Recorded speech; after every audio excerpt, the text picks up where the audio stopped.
இப்போல்லாம் ஒழுங்காக ஜெபிக்கிற பொண்ணு, ஒழுங்காக ஆண்டவரை தேடுற பொண்ணு, கர்த்தருக்கு பயந்த பையன், வீட்டுக்கு அடங்குற பையனெல்லாம் காமிச்சா நிறைய பேர் பிடிக்க மாட்டேங்குது. ஏன்னு கேட்டால் உலகமே தெரில பாஸ்டர்.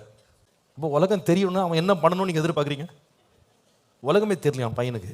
சொல்கிறாங்க பிள்ளைங்க, கொஞ்சம் கூட பயம் இல்லாமல் சொல்கிறாங்க, உலகமே தெரில பாஸ்டர், ரொம்ப இன்னசென்ட்டாக இருக்கார் பாஸ்டர். அப்போ இவன் இன்னசென்ட்டாக இருக்கக்கூடாது, பாவியாக இருந்தால் சிறந்த புருஷன். என்னங்க இது இன்னைக்கு உலகம்? இந்த பிள்ளை ரொம்ப கீழ்ப்படுதல் உள்ள பிள்ளைப்பா, அப்பா அம்மாவுக்கு நல்லா கீழ்ப்படிவா, நாங்கள் பார்த்த வரைக்கும் ஒழுக்கமான பிள்ளை, ஜெபிக்கிற பிள்ளைப்பா, காதலே ஏற மாட்டேங்குது. ஊர் சுற்றுவாளா, 4-5 தப்பு தண்டு வாழம் பண்ணியிருக்காளா, அவள் தான் இன்னைக்கு மார்க்கெட்டில் ரொம்ப ஹை வேல்யூ. இன்னைக்கு உலகம் அப்படி மாறிடுச்சுங்க. எக்ஸ்பெக்டேஷன்ஸே வேற மாதிரி மாறிடுச்சு. பசங்களும் அப்படி தான் இருக்கானுங்க, பிள்ளைங்களும் அப்படி தான் இருக்காங்க. எதை நேசிக்கிறாங்கன்னு நினைக்கிறீங்க? பரிசுத்தத்தையா? பாவத்தை நேசிக்கிறாங்க. ஏன் தெரியுமா?